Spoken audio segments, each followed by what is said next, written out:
never slow up, no I don't take shit. I got no love for the fakeness. If you wanna play tough and wanna hate this, I'll always show up. I don't ever slow up, no I don't take shit. I got no love for the fakeness. If you wanna play tough and wanna hate this, I'll always show up and make a statement. I don't ever slow up, no I don't take shit. I got no love for the fakeness. If you wanna play tough and wanna hate this, I'll always show up and make a statement. Everything I do so instinctive and so passionate. Every word I move so descriptive like an adjective. I got a vendetta against people who patented being negative when you should be getting after it.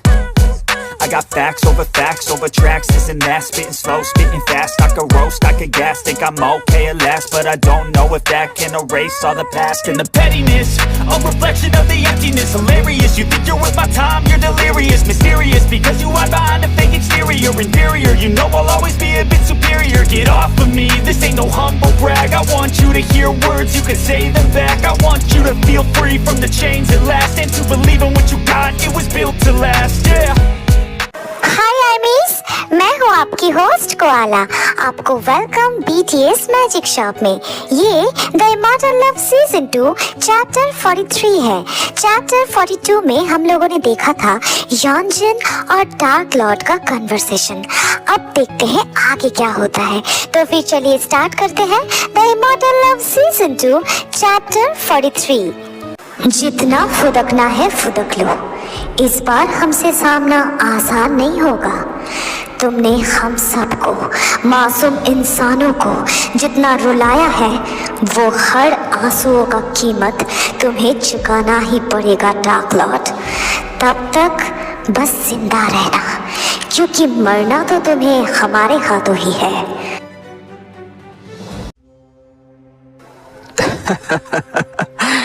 Guardian of the universe, मतलब goddess of time zone. कोई इस बार तुम लोगों की मदद नहीं कर सकता, क्योंकि अब मैं सिर्फ डार्क लॉर्ड नहीं हूँ, सिर्फ नॉन बेंडर नहीं हूँ, मैं हूँ the right hand of the great Lucifer. मेरी 100 सालों की मेहनत अब रंग लाएगी। तुम लोगों को क्या लगा था, हाँ? तुमने मुझे हेल गेट के अंदर डाल दिया और मैं छोटे बच्चे की तरह रो रो के हार मान लूंगा। नहीं नहीं नहीं, मैं हार नहीं मानता। मेरे मौजूदगी में मेरे बेटे को तुमने मार डाला था, याद है ना तुम्हें, हाँ? मेरे गैर मौजूदगी में तुमने मेरे बेटे को मार डाला था। उसका सैक्रिफाइस मैं ऐसे ही जाने नहीं दिया सकता, नहीं जाने दूंगा। उसकी मौत जाया नहीं जाएगी। बहुत मेहनत की है मैंने, बहुत अपमान सहना पड़ा था। आज भी वो दिन मुझे अच्छे से याद है। नो, ये गेट बंद हो रहा है। इन डीमंस के बीच में मैं ऐसे इंसेक्ट की तरह मर नहीं सकता। नहीं, प्लीज मुझे बाहर निकलने दो। ते बेटा, तुम अपने अंकल को ऐसे इन डीमंस के बीच में ऐसे ही बंद नहीं कर सकती बेटा। शिट, अब क्या करूं मैं? अब क्या करूं? इस इंसान को मेरे मैंशन में लेके आओ, मुझे इससे बात करनी है। इसके बाद सारे छोटे मोटे डीमंस डार्क लॉर्ड को लेके लूसीफर के मैंशन में जाते हैं। देन कौन हो तुम और तुमने हेल गेट ओपन कैसे किया? माय लॉर्ड, मैं डार्क लॉर्ड हूँ, एक नॉन बेंडर लीडर। मैंने हेलगेट की के मदद से ये गेट ओपन किया और आपको आजाद किया था। बट मुझे माफ कर दीजिए, मैं आपको कंप्लीटली आजाद नहीं कर पाया। वो लोग नहीं चाहते कि आप आजाद हो और दुनिया में फिर से राज करें। कौन है वो जिनमें इतनी शक्तियां हैं? मुझे सब कुछ बताओ। जी माय लॉर्ड, असल में इसके बाद dark Lord, 5 elements, sky benders, उनकी शक्तियां, उनका काम, फ्यूचर गॉड का आदेश, बेंडर और नॉन बेंडर्स की जंग और स्काई बेंडर्स की हिस्ट्री, हर चीज लूसीफर को बताता है। सब कुछ ध्यान से सुनने के बाद बाहर इतना सब कुछ हो रहा है। अच्छा, मुझे इसके बारे में तो कुछ नहीं पता। They are earth protectors. समझ गया। इसका मतलब इनकी वजह से ही मैं इस हेल में बंद हूँ और इनकी वजह से ही मैं बाहर भी जा सकता हूँ। इंटरेस्टिंग। माय लॉर्ड, आप मुझ पे रहम कीजिए। मैं आपसे वफादारी अपनी आखिरी सांस तक निभाऊंगा। मुझे स्काई बेंडर से बदला लेना है। मैंने अपने बेटे की मौत देखी है। मुझे उसका बदला चाहिए। क्या हेल से निकलने का और कोई रास्ता नहीं है? तो फिर मैं निकलकर आपको फिर से बाहर ले जाने की कोशिश कर सकता हूँ। Please my Lord, please.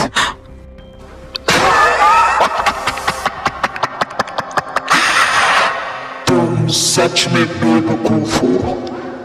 तुम्हें क्या लगता है मैं तुम्हारी मदद के बिना यहां से निकल नहीं सकता? मैं बस जंग नहीं चाहता, मैं चाहता हूं तबाही, भूखमरी, ऐसी हालत जहां इंसान इंसान को नोच खाए। मुझे फिजिकली कुछ करने की जरूरत ही नहीं। इंसान असल में इतने सेल्फिश हैं जितने डीमन सोच भी नहीं सकते। उनको बस खुद की ही पड़ी है। तो बेकार में मेहनत क्यों करना?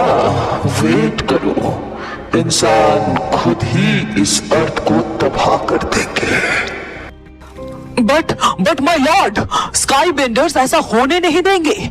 हाँ, तबाही थोड़ा बहुत हो सकता है, लेकिन एक टाइम के बाद स्काई बेंडर्स सब कुछ संभाल लेंगे। इसका कुछ परमानेंट सॉल्यूशन निकालना पड़ेगा माय लॉर्ड। सही कहा तुमने। ठीक है, तैयार हो जाओ। मैं तुम्हें मैजिक का हर डार्क साइड सिखाऊंगा। महान डार्क मैजिक जिसको मैंने ही बनाया है। वो इतना जहरीला है कि हर नस्ल को उसके रूट से तबाह कर सकता है। इस दुनिया में एक ऐसा वक्त आएगा जहां अच्छाई नाम की कोई चीज नहीं बचेगी।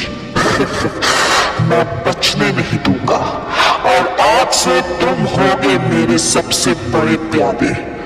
तुम्हें स्काई बेंडर्स की तबाही चाहिए और मुझे अर्थ की। आज से तुम्हारा हर सांस मेरा हुआ। इस हेल में बैठे बैठे तुम बाहर की दुनिया को तबाह करने का शक्ति पाओगे। मैं तुम्हें वो शक्तियां दूंगा। बेकार इंसान बनकर तुमने बहुत जी लिया। अब से तुम डीमन हो। इधर आओ। ये आदेश सुनकर डार्क लॉर्ड लूसीफर के थ्रोन के पास जाता है और लूसीफर अपने एक उंगली से डार्क लॉर्ड के शरीर में से उसका दिल निकाल लेता है। डार्क लॉर्ड को लग रहा था वो मर रहा है, लेकिन नहीं। थोड़ी देर बाद उसकी सांसें फिर से चलने लगती है, हार्ट के बिना ही। वो समझ नहीं पाता है वो जिंदा है या फिर मर चुका है।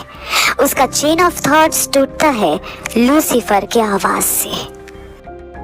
आज से तुम्हारा नाम डार्क लॉर्ड नहीं, आज से तुम हो डार्क डिकेन। डिकेन मेरा ही एक दूसरा नाम है, जिसका मतलब तबाही का षड्यंत्र रचने वाला।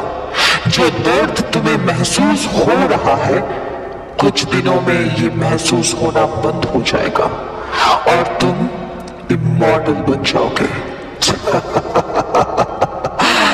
नई शक्तियां पाके कैसा लग रहा है डार्क टकेन? मजा, बहुत मजा आ रहा है लॉर्ड। अब स्काई बेंडर्स बच नहीं सकते।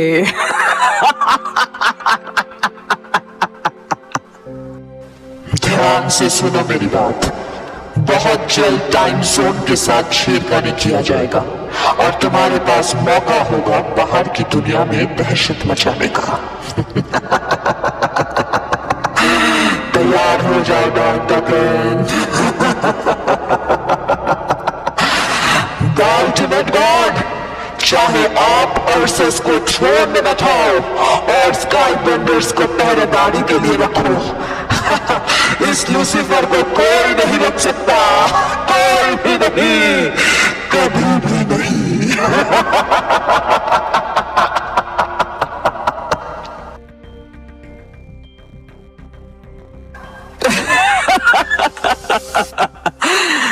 लॉर्ड ने अपना वादा निभाया और मुझे उस काबिल बनाया जिससे मैं ब्लड बेंडर्स बना पाया और यंजन को फिर से वापस लेके आया। अब चाहे कुछ भी कर लो, मुझे रोकना इतना आसान नहीं होगा। तबाही, तबाही, चारों तरफ बस तबाही होगी, तबाही होगी। तो आज की स्टोरी बस इतना ही। आई नो कि ये चैप्टर थोड़ा बहुत स्कैरी हो गया है, बट मैं गारंटी के साथ कह सकती हूँ कि आने वाले चैप्टर में और भी ज्यादा स्कैरी और इंटरेस्टिंग पार्ट आप सबको देखने को मिलेगा, क्योंकि अभी तो बस शुरुआत है। इसके आगे पूरी जर्नी पड़ी है, क्योंकि इसके आगे अर्सस मतलब राया अपना पावर शो करेगी और एक भयानक जंग होने वाला है। और ऊपर से ये जो इंडिया वाला कॉन्सेप्ट आया है कि वो तिब्बत में आएंगे, तो तिब्बत में आएंगे तो इंडिया में तो आना बनता है ना। अब बीटीएस को मैं मुंबई पे तो देख नहीं सकती, लेकिन इमॉर्टल लव में वो इंडिया जरूर आएंगे, क्योंकि इंडिया है मैजिक का घर, चाहे वो व्हाइट मैजिक हो या फिर ब्लैक मैजिक। तो हम ये पूरे मैजिक का जो भी जर्नी है वो देखेंगे, क्योंकि ये वाला सीजन 1 से काफी लंबा जाने वाला है। सो गाइस, पेशेंस के साथ देखना और साथ में रहना। तो जो भी हो, आज का ये चैप्टर तुम लोगों को अच्छी लगी है तो लाइक कर देना, अपना फेवरेट पार्ट कमेंट में बताना और सब्सक्राइब करके अपने सारे आर्मी फ्रेंड्स के साथ शेयर कर देना। और कोला का आईजी अकाउंट का लिंक अबाउट सेक्शन में दिया हुआ है, प्लीज जाके उसे भी फॉलो कर लेना। ओके ना गाइस, तो फिर मैं मिलती हूँ नेक्स्ट चैप्टर के साथ। तब तक love yourself, thank you, Sarang, bye bye guys, bye. Never slow up, no I don't take shit, I got no love for the fakeness. If you wanna play tough and wanna hate this, I'll always show up and make a statement. Gonna learn the consequence of being incompetent. Mental health is confidence, dreams and some honestness. I'm not here to save the day, that's for you to take away. I could play a